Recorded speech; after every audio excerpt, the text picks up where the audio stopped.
Hey, thank you so much for joining us at our Crosspoint Church podcast. Now, if you're new to our podcast or maybe new to our church in general, we're just a bunch of messed up people who don't have it all together, running after a heavenly leader who loves us and meets us right where we are. We hope this message encourages you, builds your faith, and strengthens your confidence as you continue down this journey of what it means to know and follow Jesus. Enjoy this message. How fun is that? Let's give it up again for Ashley and this band, kicking us off with some Beatles. How fun. Hey, welcome again to Crosspoint. My name is Abbie, if we've not met, and I'm so excited to get to be with you this weekend, whether you're here in the room, make some noise for yourselves, making it here on a Thursday night, or whether you're joining us on Crosspoint Online, poolside, lakeside, beachfront, doing your dishes in your car, wherever you're joining us from. We're so glad that you're tuning in. Let's make some noise for our online audience as well. Awesome. And, today we are jumping back into a series called Not Jesus, where we've been exploring some things that sound kind of like Jesus, but are actually things that Jesus never said. And so far, this series has been so fun. We've been looking at phrases like follow your heart and find your purpose from within, and all of these things that are like, yeah, that sounds like it could be something from the Bible. And then as we unpack it and have kind of dove into, okay, if that's not there, what actually is. There's been so much meaning coming out of that. So if you haven't been a part of those first 2 weeks, I'm going to encourage you to go back and catch up on those. Kurt was teaching those first two. And then last weekend, we actually took a break in the middle of this series to spend some time celebrating what God has been doing, the ways that you, Crosspoint Tribe, have stepped up and been a part of the Here to There initiative that's been a big push over these last couple of months. And I got to tell you, if you missed last weekend, this is an absolute must catch up. It was such a fantastic weekend celebrating. I was coming fresh off of like a really, really long drive home from vacation with my family Sunday morning, feeling like, do we really need to get up and go? And then sitting in here and just being so moved by the stories that were shared, and all throughout this week have found myself revisiting some of the things that Kurt was teaching. So if you missed that, be sure to go back and catch up on that. But if you were here for either of the 2 weeks before that, as we were in this Not Jesus series, you may remember that we kicked things off both of those weeks in a way that feels a little different than what we normally do here in this room, with playing a little game. You guys got a game in you tonight, you think? Yeah. Okay, so we're going to keep it rolling. This is Jesus or Cap. And if you're like, what is Cap? You're not alone. If you don't know what CAP means, to be honest, I'm not sure that we're using it correctly. I'm pretty sure we're not. But what you need to know for the purpose of this game is that CAP equals lie. And you may have actually probably more likely heard it used, maybe heard a teenager say no cap, no joke, no lie.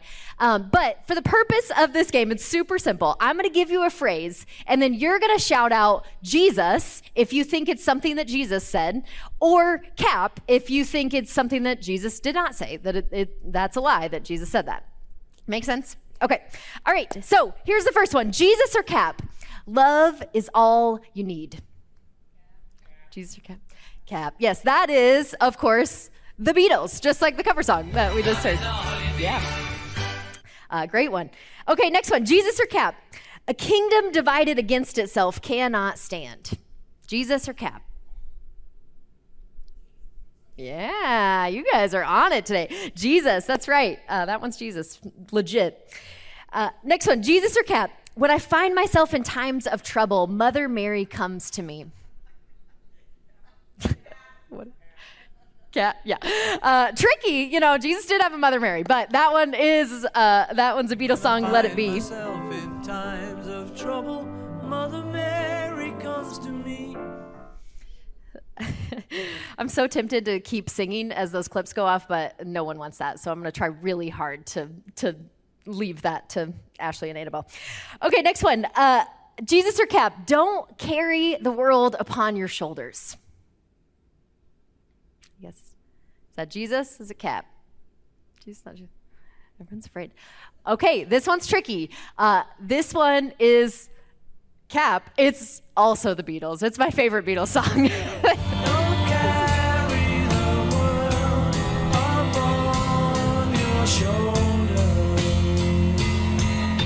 once Hey Jude, which I really tried to make a lullaby for my children, and every time I turned it on, they just screamed even louder, so didn't work, but I love it though. Okay, next one, Jesus or Cap. Today's trouble is enough for today. Jesus or Cap. Similar. Now, this one is actually Jesus. You may have heard it, don't worry about your life, for each day has enough trouble of its own. That one is Jesus. Okay, next one, Jesus or Cap. We all live in a yellow submarine. Who knows? Maybe Jesus said that at some point, but more commonly known from also the Beatles. Yes. You guys caught on to the theme. Okay, one more here. Jesus or Cap? God helps those who help themselves. That one's Cap, yeah. That one's a little tricky. This is a phrase that we're going to be looking at today. And if you found yourself at first thinking like, no, I think that is Jesus, you wouldn't be alone. Actually, about 80% of Americans think this is something that is actually in the Bible. It's really commonly misattributed. But it's actually a phrase that predates Jesus by about 600 years. It's something that we find first in the stories of Hercules and the Wagoner. Yes, that Hercules. And it comes from one of Aesop's fables, those Greek classics. And it's actually a really good story. You may, as I'm telling it, you may be like, oh yeah, I learned that once upon a time. It's about this farmer whose wagon gets stuck in the mud. And he sits down and he prays to Hercules to come and help him get out of that situation.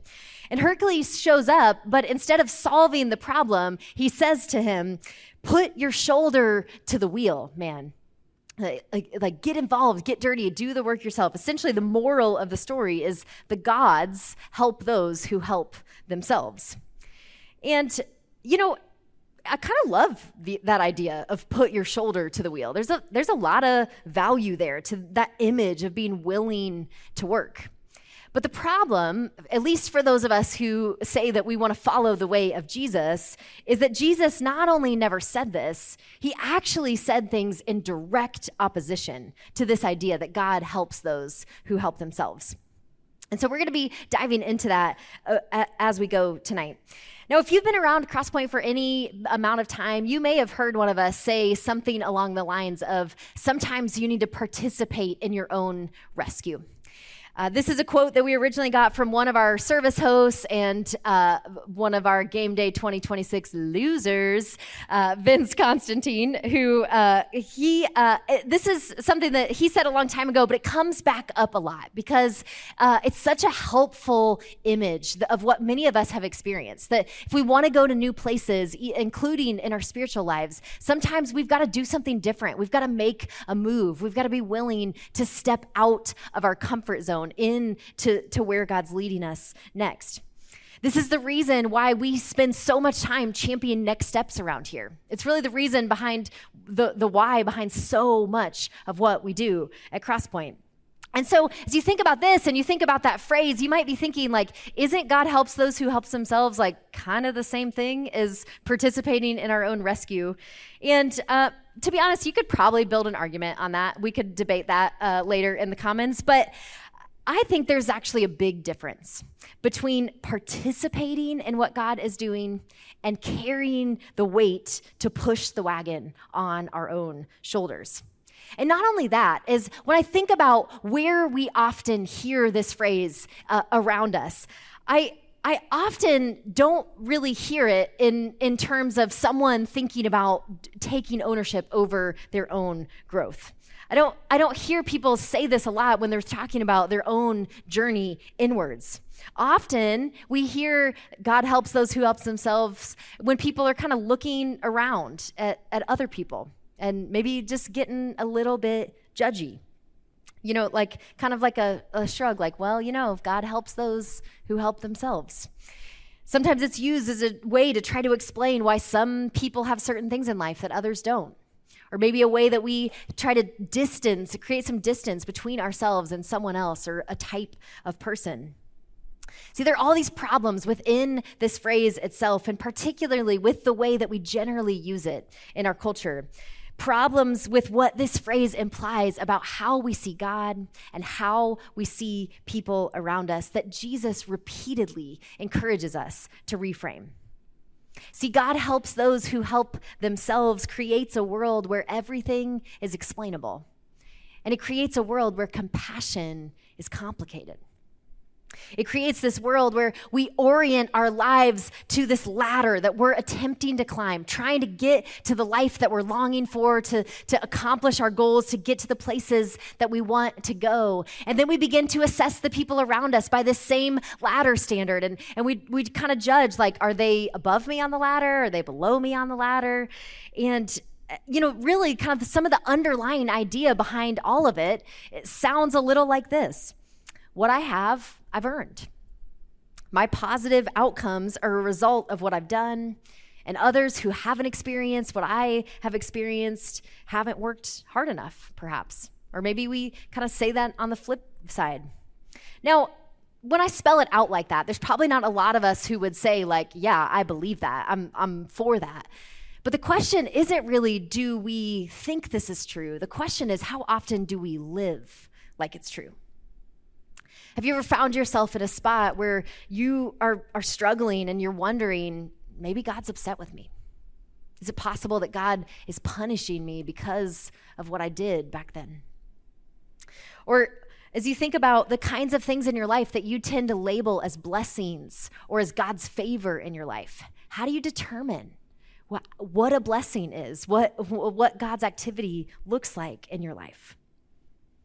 How often do you find yourself looking at someone else's life and wondering how they have, what they've done to deserve the life that they have, in a positive way or in a negative way?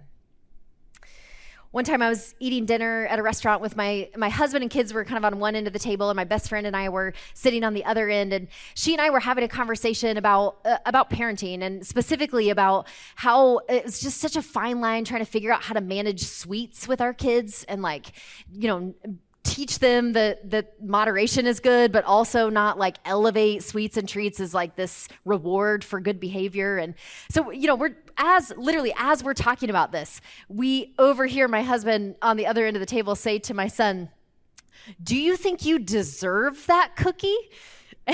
Which is like, the opposite of what we were talking about trying to do.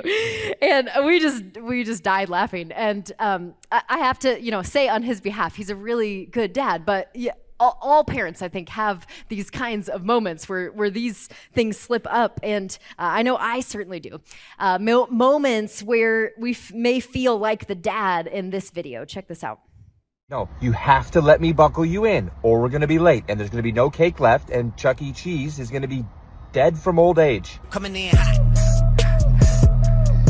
No, you have to brush your teeth every single morning. Otherwise, your teeth are going to rot, fall out, and the tooth fairy is going to have nothing to take, so she's going to take your toys and your hair. Coming in hot.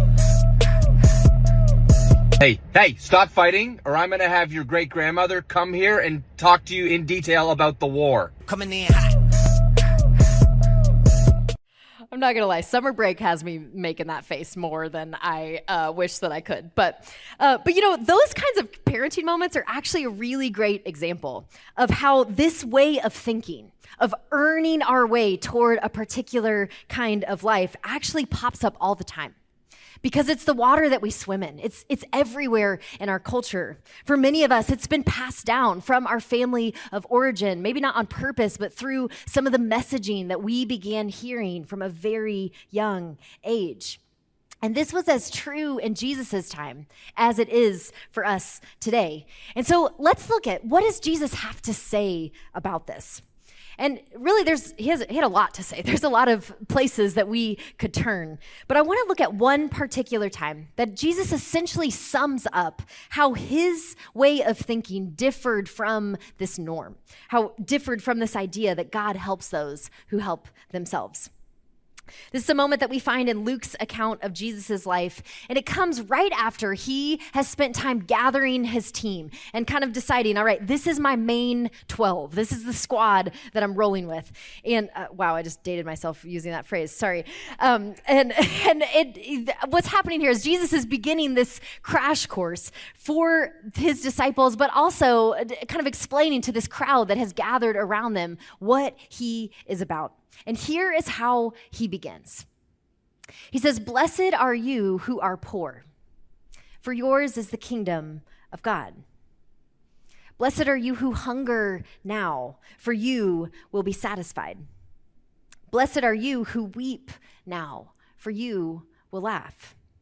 Blessed are you when people hate you, when they exclude you and insult you." And at this point, we can imagine that everyone around him is probably like, wait, what? Did he just have a brain fart and say that all backwards? Like, surely that's not what he meant to say. And so Jesus goes on and he doubles down. He gives them kind of the inverse, the flip side, to make sure that everyone is clear. No, this is exactly what I mean. He goes on and he says, "Woe to you, take caution, you who are rich, for you have already received your comfort. Woe to you who are well fed now, for you will go hungry. Woe to you who laugh now, for you will mourn and weep. Woe to you when everyone speaks well of you." You guys had no idea how much fun you were in for today when you decided to show up, did you? I bet you're thinking, you know what? Thank you, Abbie. I've been waiting for this. This is the perfect verse for my summer vibe. This is exactly what I've been looking for. No, these are not the most comfortable words of Jesus. Some of us might be like, I think I'll just stick with Hercules. That sounded better. But this is Luke's version of what are often referred to as the Beatitudes. And there's actually two versions of the Beatitudes that we find in the accounts of Jesus' life. One here and one in Matthew's account. And frankly, we spend a lot more time talking about Matthew's version because it's a little easier to swallow. Matthew doesn't include these woes that Luke has, and his blessings are longer, and they're also a little more spiritualized. Things like blessed are the poor in spirit, kind of cast this wider net that's easier for us to see ourselves in. And Jesus speaks these words on a hillside, and part of what is known as the Sermon on the Mount. But in Luke, the setting is intentionally different. Here is how Luke sets the scene. He says, Jesus went down with them and stood on a level place. A large crowd of his disciples were there, and a great number of people from all over who had come to hear him and be healed. He went down and stood on a level place. This is important. See, this is a clue that Jesus is about to level with this crowd and with us. But he's not going to do so as a leader who's removed, who's speaking down on them, looking down on them from far off. He's the kind of leader that gets on our level. Maybe you've done this as a parent or a coach, where you stoop down and you get on the level of the kid that you're speaking to because you want them to really hear what you're about to say. And you want them to know that you're in it with them. This is what Jesus is essentially doing in this moment. And through these blessings and woes, he is exposing the lie behind the idea that God helps those who help themselves. He's saying, hey, I know that you think that status and money and comfort are markers of God's favor in your life, but they're not. I know it might be really tempting to feel like these hard things that you're going through, poverty, hunger, grief, rejection, that these are signs that something is not right, that you're not doing something right, but there's actually a deeper reality. See, on the surface, when we just read this, it looks as if what Jesus is doing here is just totally throwing out an entire category of people. A category that honestly, most of us, most people in our community, most people in our country would fall in. It feels like Jesus is like, hey, any of you who enjoy your life at all now, sorry, you're screwed. Like, don't know what to tell you. But that's not what's happening here. Really, what he's doing is he's saying these things that are meant to shock us into paying attention so that we might begin to see that perhaps God doesn't operate the way that we've assumed. He's warning us against this instinct to try to manipulate our way toward our best life now.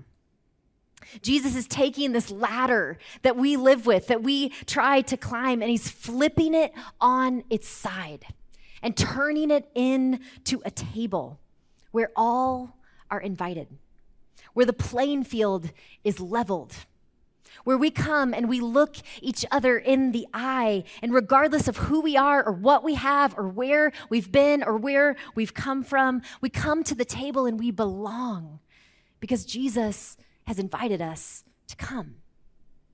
He's the one who has set the table and has pulled up a chair for every single one of us. See, the invitation in these blessings and woes is to receive the comfort or the wake-up call that we need to find the healing that we're looking for. And what's going on in our lives has a big impact on how we hear these words of Jesus. For those who are in a place desperate for help, they're a balm, they're a comfort. The way life is now is not the way it will always be. But for those of us who are in a place that we're feeling pretty comfortable, they're a warning, a reminder. Hey, the way life is now is not the way it will always be. They challenge us to reckon with, am I placing my trust in things that can last? Or am I placing my trust in things that are fleeting, things that I think that I have control over that really are so beyond my ability to control? See, regardless of our circumstances, Jesus' invitation to everyone in that crowd, to everyone who reads these words, is to trade self-sufficiency for dependence on him. To trust him enough to build our lives on this level ground, this foundation that he has laid for us. To come to a place where we realize, yeah, I do need some help, and not just from anybody. We need the kind of help that only God can offer. To come to a place where we realize that that help is actually a gift, that Jesus offers us freely, equally, abundantly, always available for every one of us. And if you're sitting here today and you're thinking like, I think I want that, whether for the first time or just again, fresh and anew today, if you're feeling, for all of us who would say, God, I want to live dependent on you. I want to see life, that I want to see the world the way that you see it. We're going to have an opportunity in just a little while to literally come to the table that Jesus has set for us, to receive communion, or what you may know as the Eucharist or the Lord's Supper, and to take a moment to remember all that Jesus has given, including his very life, so that we could come to the table and find the hope, the help, the life that we need. But before we get there, I want to spend a little bit of time talking about some other practical takeaways that you might want to consider this week as you think about, okay, what impact does all of this have on my actual life? And the first step that you might consider, and this one I think is beneficial even for those of us who might say, like, I don't actually know what I believe about God. I'm not sure I'm ready to buy into all this. I think this is a step that will serve you well, regardless of kind of where you are when it comes to faith. And it's this: what if you spent time this week paying attention to your thoughts about people? And specifically, anytime you find yourself thinking of yourself as better than someone else or as less than someone else, that you'll let that be a warning sign. That you'll let it kind of ping in your mind, like, hey, no. That perception actually doesn't align with the way that Jesus sees people, including the way that Jesus sees you. Maybe this week you'll get intentional about noticing when those thoughts begin to happen and reframing them. And you could get literal about this. You could actually decide, you know what, once a day I'm going to sit down at a table and by myself or with the people that I share a table with, spend some time reflecting. Is there anyone today that I have treated as if they don't belong at the same table as me? People that I've interacted with throughout my day. Maybe even just people that I've seen on my social media feed or as people that I've thought about as I've heard the news? Is there anyone that I find myself kind of the instinct is to judge them, to either see them as lesser than me or actually to begin to see myself, shrink my own self-worth because I see them as above me or beyond me? If you keep reading in Luke 6, after Jesus has given these blessing and woes and kind of shaken up the way that we see each other, he goes on to say, okay, to those who are listening, for you who are ready for the truth. And he gets really, really practical about the way he wants us to treat each other. He says things like, love your enemies, be excessively generous with each other. Ask yourself what you want people to do for you, and then grab the initiative to do it for them. Don't pick on people. Don't jump on their failures or criticize their faults. He says, choose forgiveness over judgment. And, if you continue to read the rest of that chapter, Luke 6:20-49, there's so much there that you could take something new every single time that you read it.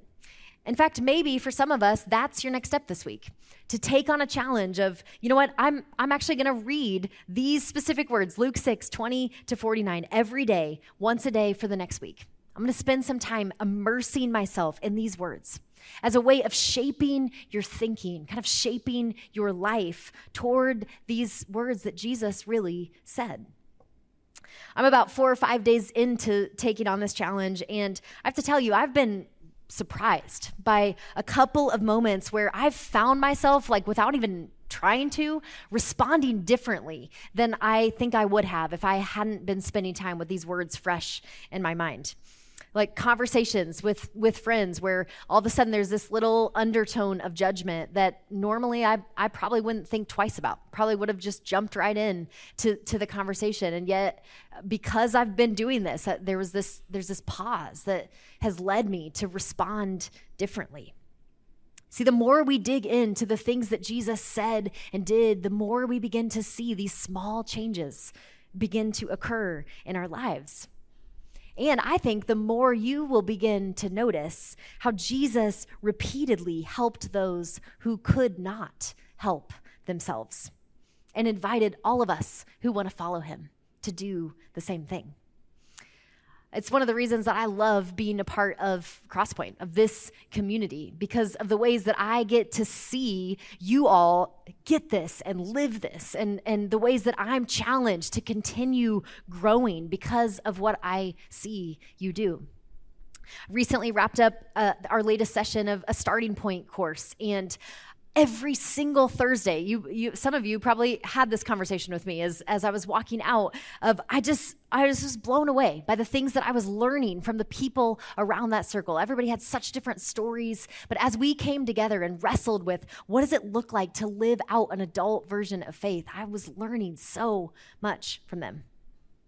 Heard a story this week from one of our men's groups that met this week and had this moment where they were talking about inflection points, like we talked about in last weekend's service, and specifically about what was the inflection moment for you that made Crosspoint feel like home.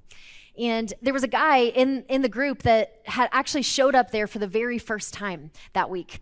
And he answered that question by looking across the circle at another guy who was not the person who invited him to come to the group. And he said, actually, for me, it was you. The way that you welcomed me when I walked through the door for the first time. And then as I watched the way that you served and volunteered, as I watched the way that you welcomed other people, as I watched the way that you expressed yourself in worship, he's like, man, I'm telling you, you doing that, it frees other men up to do the same. And the guy said, I've been to a lot of churches and you don't see that very often. Such a cool moment. And, when we do this, when we start to follow Jesus's example like that, to be people who serve, who help, that's when we begin to taste life as God really designed us to live it. And so if you are looking for that, If you're looking for some ways to get active, to extend a hand to someone else, we would love to help you find a spot. The first thing that I would recommend is consider joining one of our volunteer teams on an ongoing basis, because these are places where you not only get to make an impact in people over the course of time, but also I promise you it will impact you as you get involved with a team. Maybe for you, you're not ready for that, or you're like, I'm already doing that, but I'm looking for something new, something a little different.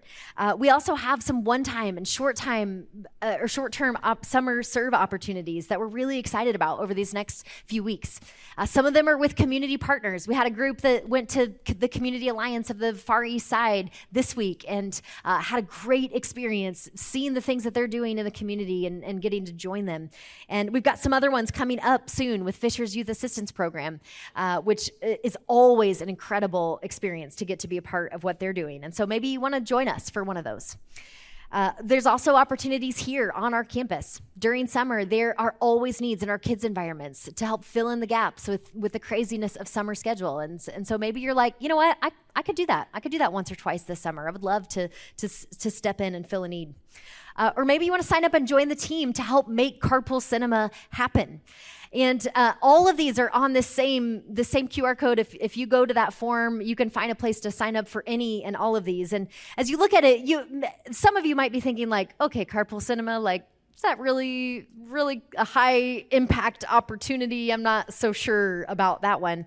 But you would be amazed, actually, by some of the conversations that have happened in our parking lot through the years as we have hosted these events that volunteers and staff members have had with people who have come and have literally said things to us like, you know, I got kind of nervous when I showed up and realized this was a church because I'm really not a church person. And then they go on to tell us how like their experience in that environment of having a good time with their crew and the conversations that they got to have with people here was starting to spark something for them to consider. Maybe I could show up here.